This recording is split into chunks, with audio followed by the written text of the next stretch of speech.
Hello, everybody. Welcome to another Tutorial Tuesdays. I'm Jo from Copyhackers. I am joined today by the wonderful Abi Prendergast.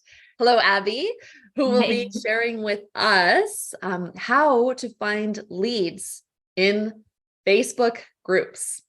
Are you ready to take it away, Abi? Sure. Let me just share my screen. Awesome. Stoked to see what you've got for us today. Cool. Can you see my screen? Is that all good? Sure can. Yep, it's perfect. Cool. Okay, so hi everyone. I'm Abi, and I'm going to be giving a talk on how to land great clients in Facebook groups. So for the first part of the this, I'm going to be talking through the first couple of steps to find clients quickly when you don't have much experience. And then in the last part, I'll be talking about a more advanced strategy for if you've been freelancing for a while and you want to land really good, high quality leads. Okay, so yeah, I'm Abi. My story with Facebook group started in 2020 when I got booted off Upwork. My three main clients fired me thanks to COVID, and I basically had no means of income. So I needed a way to get in front of clients, and I started posting in free Facebook groups. At the time, I didn't have much experience, so I focused on offering free audits in entrepreneur groups, and all of a sudden clients started asking how they could work with me. And it didn't take long for my income to return to what it was, which at the time was $2,000 to $3,000. And then in 2021, I raised my rates thanks to joining the Copyhackers programs, and I switched to offering productized services. So what I really liked offering was a VIP day, which was where clients just hire you for a day of your time. So I was using Facebook groups to close 4 of those a month at about 1,500, plus I do the occasional audit. So with the contract work I was doing on the side, my income went up to 10K a month, and that was all pretty much through Facebook groups.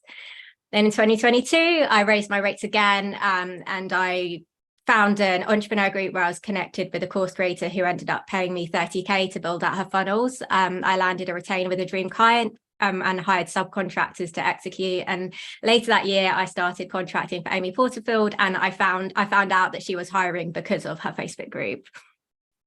And then now I still use Facebook groups to land clients, but now I focus on 7-figure course creators. I have a 10K project minimum, and I'm put myself on the path to make 2024 my first 200K year. Okay, so all that's to say, I think that Facebook groups rock, but should you use them to land clients? Facebook groups are a great place to land clients if you're a freelancer that works with coaches, course creators, and small business owners. That's not to say that's the only kinds of clients you can find on Facebook, but course creators are in lots of Facebook groups, and small business owners, when they're starting out, they often use the groups to connect, network, and find people who can help them. It's also great if you're dipping your toes into freelancing. So if you haven't found a niche yet, which is totally fine, you can join a bunch of groups, kind of see what job posts are coming up, and connect that way. That can help you figure out what you like doing. And it's also great if you're a little bit lazy like me. And now I'm not going to say anything bad about long-term authority building because I know Jo's listening, but I struggle to be consistent on social media. Like I'll have a month where I post on LinkedIn every day, and then I stop, or I have times when I'm doing guest posting and then I just don't have the energy. So Facebook groups are a great solution to that, because you can literally put a post in a Facebook group and then land a client that same day. So I built my 6-figure copywriting business out of Facebook groups, and that means that you can too. So here we go, how to land great clients in groups. So your first step, you want to join the groups where your ideal clients are hanging out. So the best groups are made for your ideal clients, so not for freelancers. So typically you want to stay away from groups for freelancers. They're fine for networking, but they're not the place to land jobs, because the freelancers are in there and not the clients. So for example, if you want to serve course creators, then look for groups for course creators. You want to stick to groups that are high in engagement and low in spam. Like some of them aren't very active, and you'll just get a lot of spam in there, so you're not going to find good connections in there. And also kind of a bonus tip, you want to look for groups that are functional and not aspirational. So what I mean by that is, if you are looking at a group, for example, for 6-figure course creators, in that group you're not going to find 6-figure course creators. You're going to find new course creators who aspire to be six-figure course creators, and those new course creators are less likely to be able to afford your rates. Whereas if you look for functional groups, like the tools that they're using, for example, the ClickFunnels group, New Zenler, or groups for course creators to network, you'll find a whole range of course creators at all different levels. So to find groups, all you want to do is hop on your Facebook and then search for your keyword, and that's literally just who you want to work with. So that could be new business owners, vegan coaches, anything. And then you want to narrow it down to groups. And I recommend usually just starting by joining maybe 5 groups and actually checking them out, seeing how engagement is before, rather than just joining like a bunch of groups and not actually engaging with them. An advanced tip. So most coaches and course creators have their own Facebook group. So if you want to land clients with bigger budgets, just reach out directly to the group owner. So for example, if you want to work with health coaches, find a group for health coaches. And then instead of just reaching out to the people inside the group, actually just go straight to the owner, because they've likely got a big Facebook group because they have a big audience, or they've sold a lot of their course, so they're much more likely to have the budget to work with you.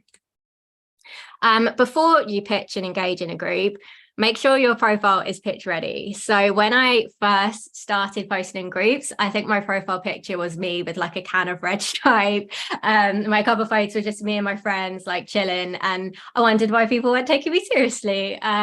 So what you want to do is, well, first of all, you want to put professional mode on. I actually ended up creating a second profile for business because I wanted to keep my current profile with all my silly, embarrassing photos and have one like solely for business. So I did that. When you turn on professional mode, that's when it switches so you can have followers as well as friends, so people can follow you, consume more of your content. And then you want to make sure you have a professional profile picture. You don't need to get like a brand photo shoot. It just literally one where you're not drinking tinnies with your friends. And then also for your cover photo, I recommend actually saying what you do. If you haven't niche specialized, that's totally fine as well. Just mention you're a copywriter or designer, whatever it is you do, and what it is that you help clients to do, or the results that they can get. It just means that when people land on your page, they can straight away see that you're legit, you take it seriously, and they'll be much more likely to actually send you a DM. And then also in your intro, if you do have a lead magnet, then I recommend putting a link there, or just a link to your website, just somewhere where people can find out more about you or join your email list.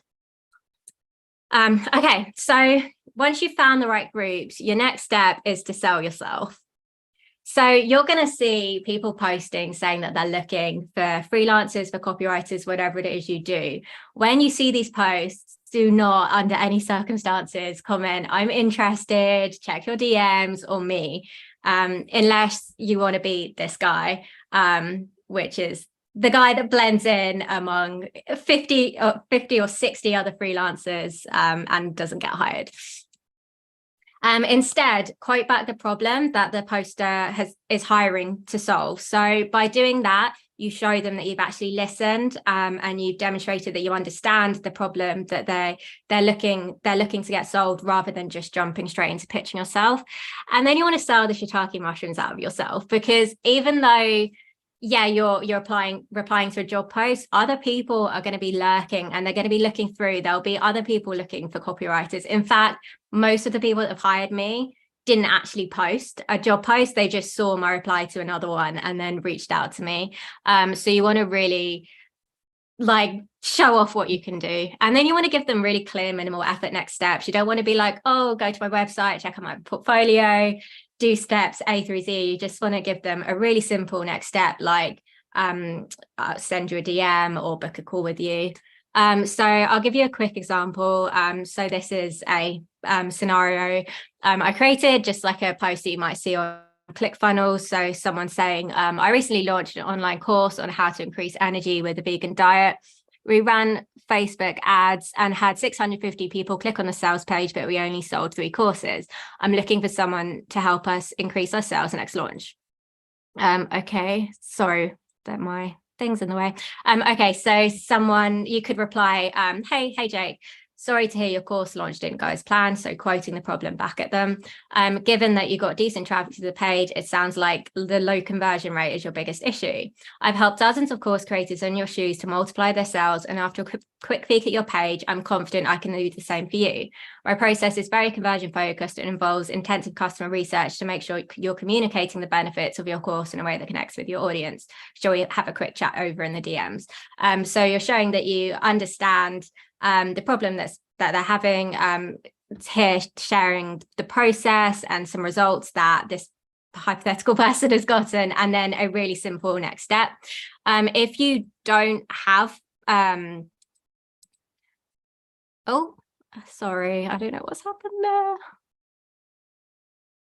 I'll just keep talking, but bear with me. So if you don't have lots of experience, I think you can just hit the arrow left or right. No, it's completely gone. Oh no.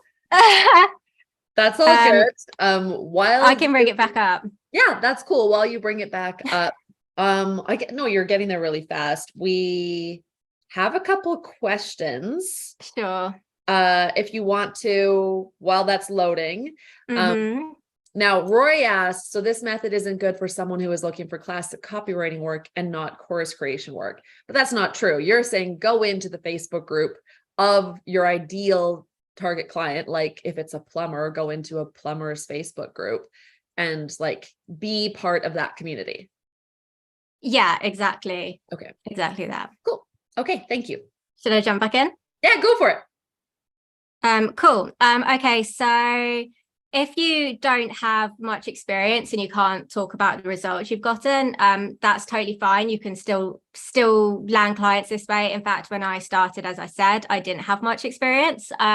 So instead of bragging about my results, I offered a free audit where I basically just say what was wrong with the page or what they could do to improve conversions. And to do that, I literally, this is a bit of a confession actually, but I printed out, I think Copyhackers had a free lead magnet, which was like 40 mistakes or something on your landing page. And I printed that out and I had that next to me and I went through and I just literally audited that. And that was enough to get clients interested in talking to me and finding out more.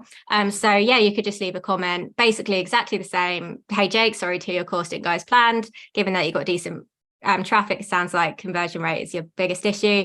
Taking a look at your page, and there are a few things I can see right off the bat would increase the desirability of your offer. Mind if I ping you a quick audit? So again, just really easy, simple next step. It's just a yes or no. Okay, so once you join Facebook groups, you will see job posts, and people are always looking for freelancers to hire, not just copywriters, designers, VAs. You will see these posts, and you can even search for them as well once you're inside the group. So some bonus tips.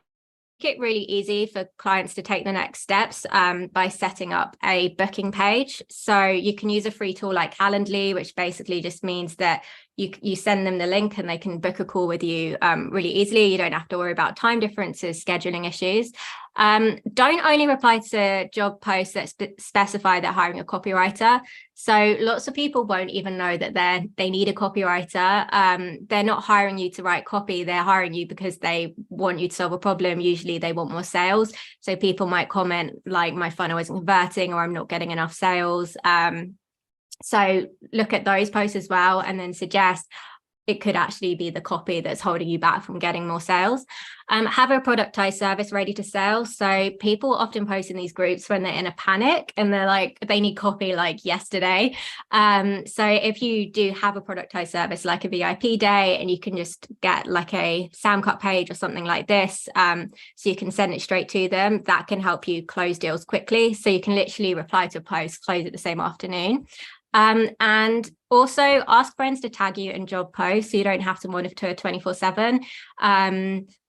If you don't have freelance friends, make them, find them in the groups, network, and actually like talk to a designer if you're a copywriter and say, hey, if you see any copywriting posts, would you mind recommending me? And I'll do the same for you. Okay, so pitching on job posts is great, but there is a downside, and it's that you risk wasting time on clients who can't afford you. So you can't, when someone posts, you can't necessarily tell what their budget is going to be. You haven't vetted them yet. So there is that risk of time wasting. You're usually competing with other freelancers because a lot of people do reply on these, which if you've ever tried to land clients Facebook groups, I'm sure you'll know. And it does require time because you need to be monitoring. Even if you have other people monitoring, you still need to log on to Facebook every day. And as I said, I'm lazy. So that's not something that I was willing to do. Okay, so which brings us to step 3, getting your ideal clients coming to you, your dream clients coming to you, aka the tale of the $33,000 Facebook post. So over summer for me this year, things took a turn for the worst. I had a bit of a hiccup with my mental health. So I wasn't posting anywhere. As a result, I had no clients. I had really low motivation, and to top it all off, I had chronic self-doubt. So I did not feel comfortable cold emailing the coaches that I'd usually work with. So I came crawling back to Facebook groups, hoping that would help me out. However, because I had no income, I couldn't afford to wait around for the right job post to come up. So I challenged myself to write a post so good my dream clients would come to me. And I did. I wrote one post, and here's what happened. Straight away, I sold an emergency VIP day for $1,500. Then I closed a funnel project for $14,500.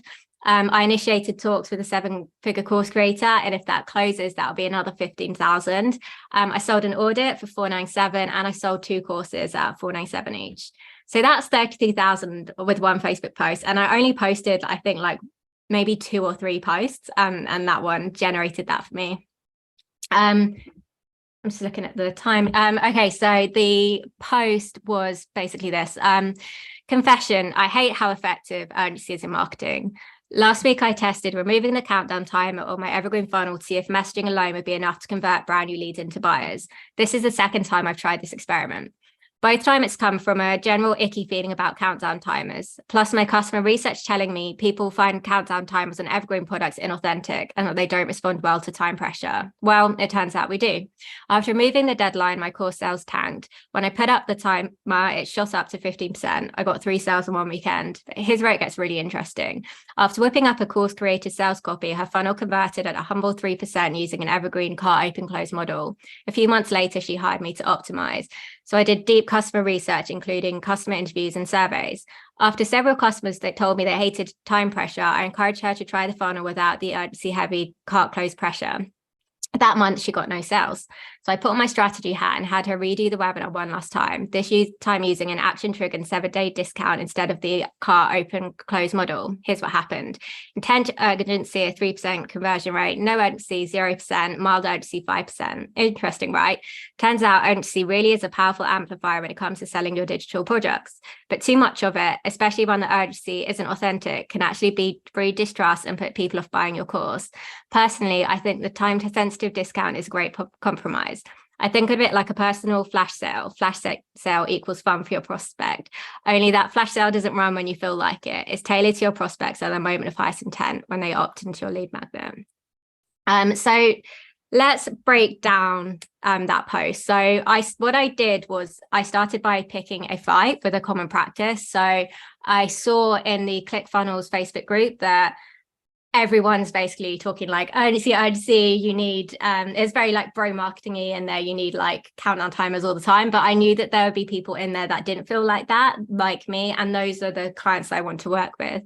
So I straight away picked a fight, and then I took a stand for the clients I want to work with and gave me the opportunity to align with my values. So I let them know that I personally find them icky, and I knew that would alienate most people, but the people that I want to work with would then carry on reading because they'd be intrigued by that. I proved I can get the results they care about. So I slipped in there pretty early on that I could get sales, because that's ultimately what people are hiring me to do. So I wanted to make it clear that they can get sales. And then I shared a bit about my process, demonstrating my expertise. So even though this wasn't a promo post about me, I still had in there that that I do a lot of customer research and that I experiment. One of the clients that hired me said they hired me because they loved my approach of experimentation, that I actually back things up with case studies rather than just kind of making them up. And then it opens up a conversation about a new way of doing things, which increase engagement. I had in the other group, I think I had like 100 people comment or something. So it really got a lot of people were seeing that post. So if you want to replicate this, here's what I recommend. So start off by picking a fight against a common practice. So rather than just posting the same old stuff like, oh, if you want to get more sales, you need to nurture your email list or something like that.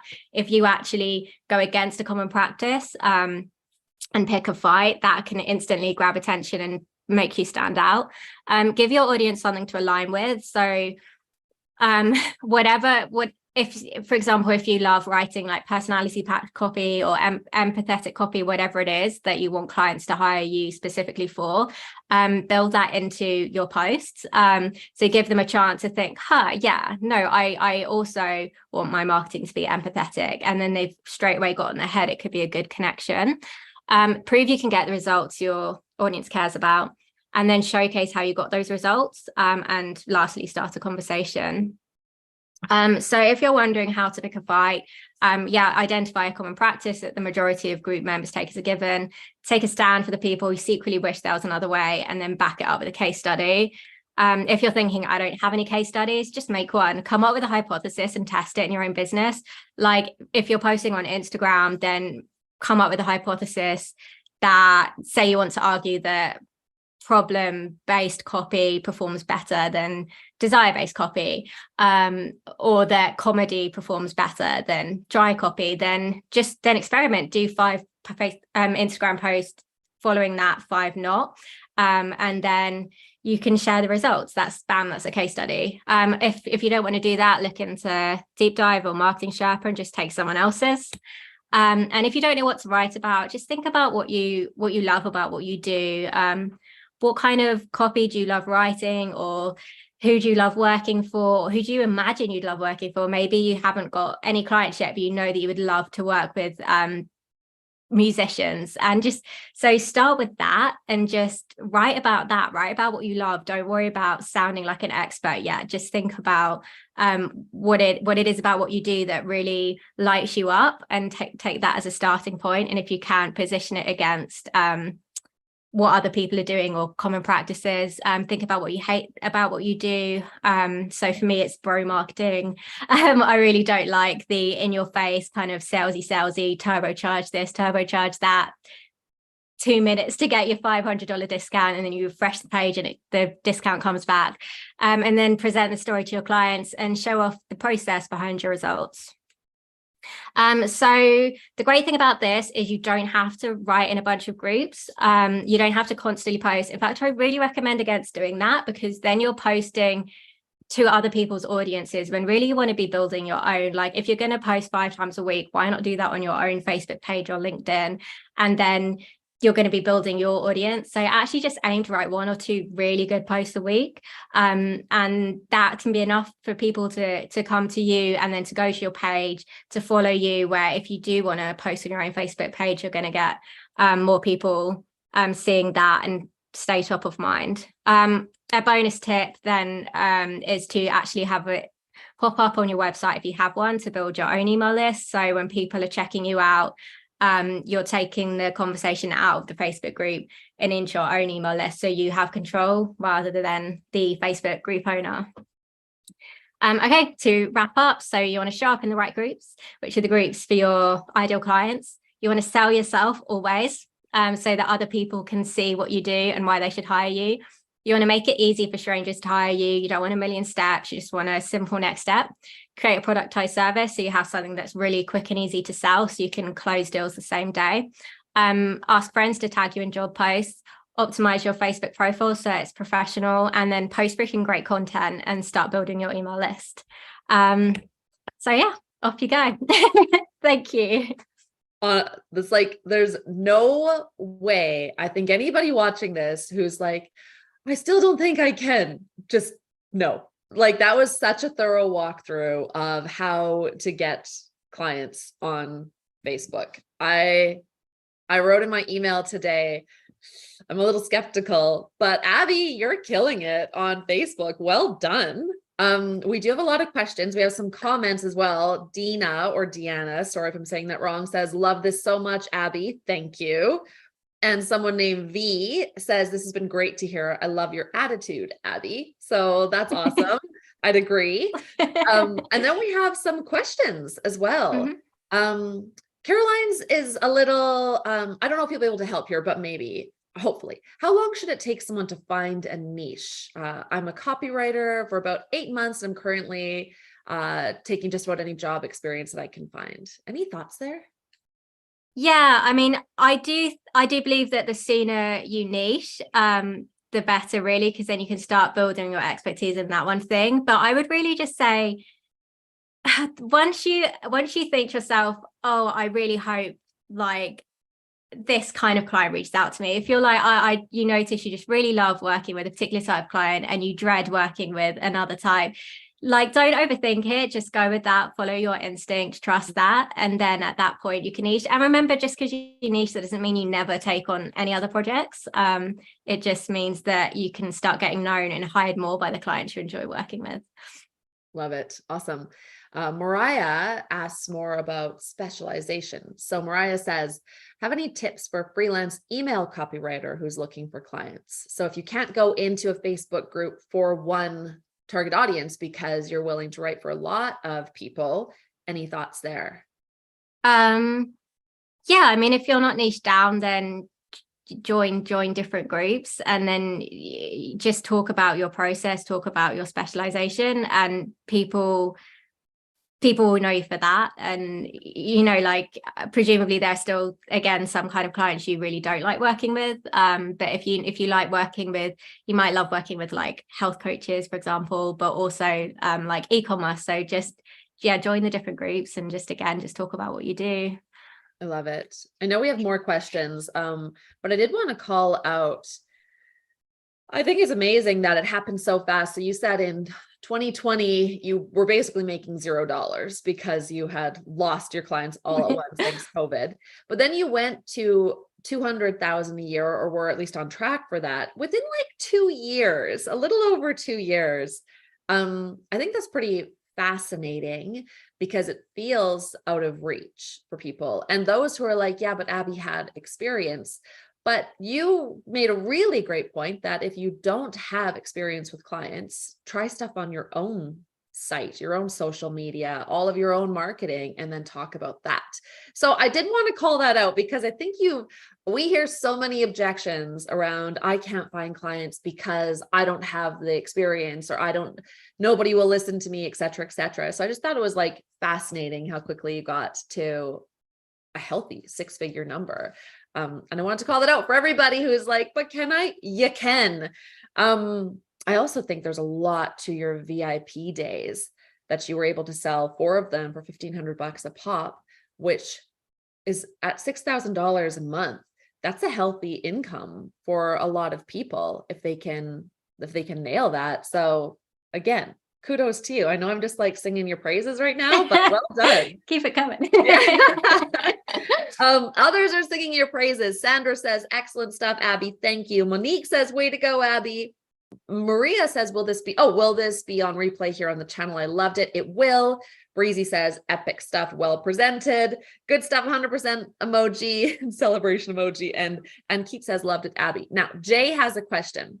Is there any reason why this approach would be specific to Facebook groups as opposed to any, relevant community like LinkedIn groups or other private memberships? No, absolutely not. There's no reason. It just happens that I do it inside Facebook groups. I mean, if you post good content, and I'm sure you'll like agree with me on this, like if you're posting really good content, people will like react, people will want to know more, like content is king. But yeah, no, definitely I can see it working for LinkedIn, which is where you want to be, I guess, if you're working more with like SaaS, but lots of course creators are on Facebook. So yeah, that's why I'm in there.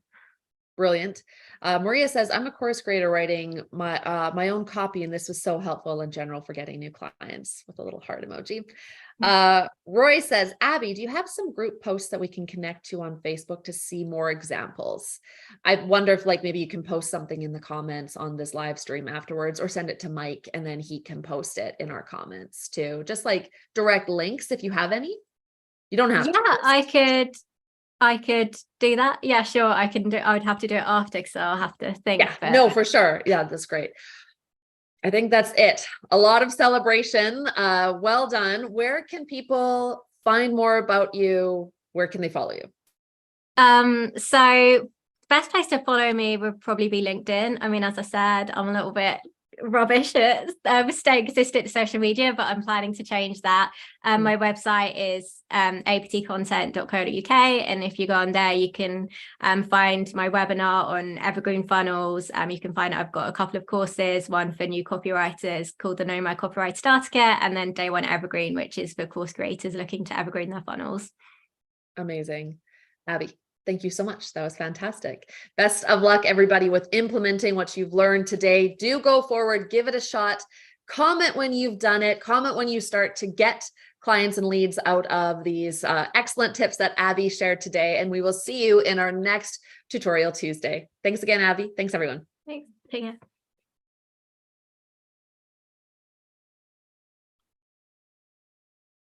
I had to, oh, here we are. We're still on. Classic. Hold on.